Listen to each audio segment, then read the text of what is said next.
All right, our top focus at this hour, news just coming in. Hamas chief Ismail Haniyeh and one of his bodyguards have been killed after their residence in Tehran was targeted.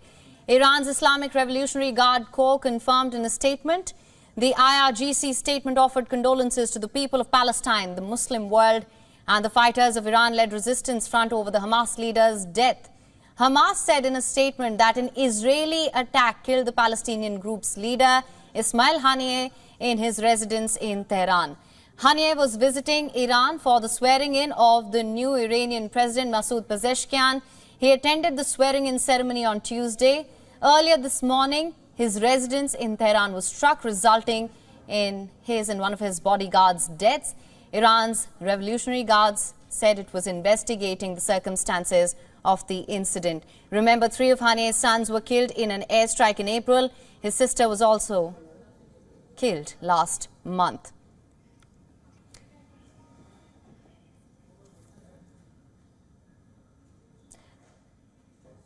And for more on this, we're now being joined by Adrian Calmel. He is a fellow at Arabian Peninsula Institute and Middle Eastern scholar. Sir, thank you so much for joining us. Big development coming in. Ismail Haniyeh killed. How do you assess this development, sir?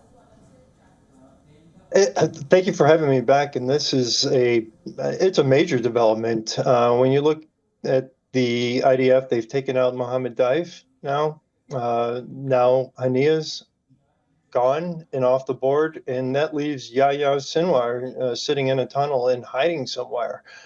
This is seriously degrading the upper echelon leadership of Hamas, and it's got to pay a toll when you see your leaders and the people that are running this movement being taken off the battlefield and killed in really rather spectacular fashion in Tehran, where Haniyeh probably thought he was safest. It really speaks to Mossad and the Israelis' ability to reach out and touch certain individuals when they want and where they want. Doha would probably have been where Haniyeh had been staying and sheltering up.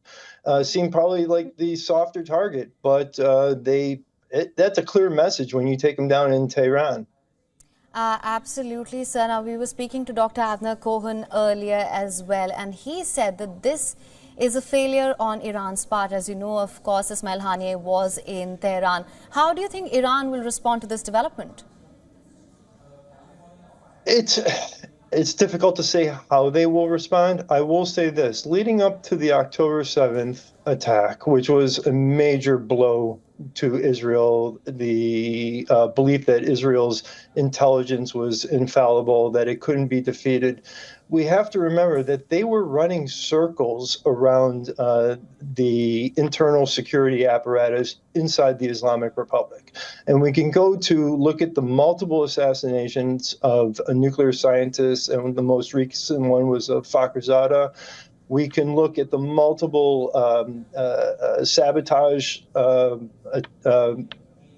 successful sabotage missions at Natanz nuclear facility, and also Abu al-Masri, who was AQ al-Qaeda and responsible for one of the individuals responsible for the 98 Kenya and Tanzania attacks, was gunned down inside Tehran by Mossad. So this is not something that's new. It's something that they should know. And if I was the individuals like Ismail Haniyeh, Abu Fadak from Kataib Hezbollah,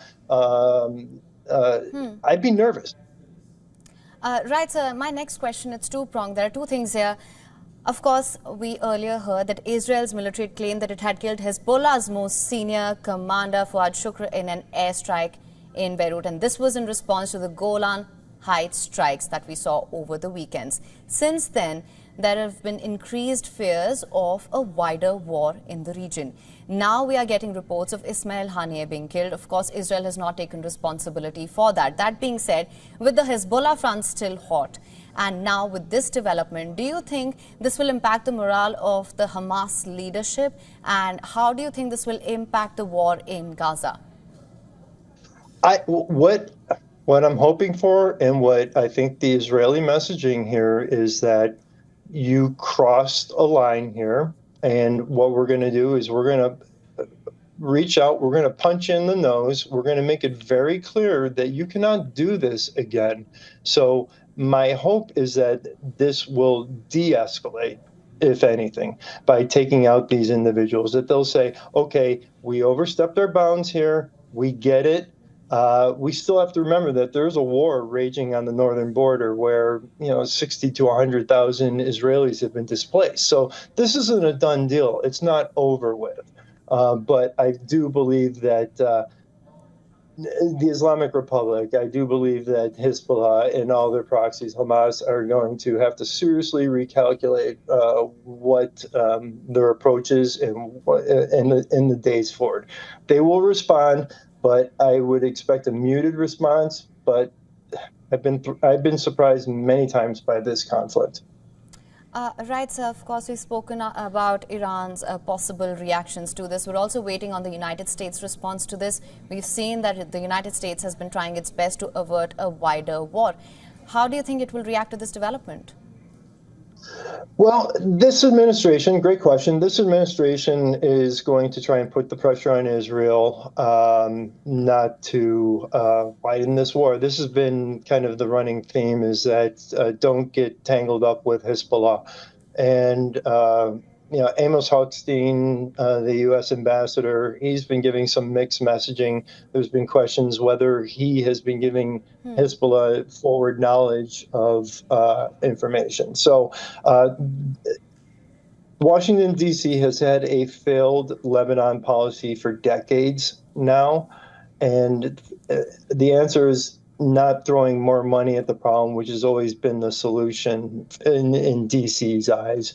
I don't know where they go from here. The Israelis, I think, have done the Americans' job by taking out this military strike, especially on Fuad Shakir. That was important because we also have to remember that he's got a $5 million bounty on him from the Department of Justice, and he's responsible for killing 241 Marines in 1983. So the Israelis kind of did the Americans' dirty work here, and probably should be sending the Netanyahu administration, or even a better idea, send the $5 million reward to the families of the 12 children who were killed in the attack. All right. Well, Mr. Kalmal, thank you so much for joining us on WION World is One with your insights on this. Of course, the situation is still just unfolding. We're still getting developments. We'll continue to track this closely. Thank you, as always. For latest news, download the WION app and subscribe to our YouTube channel.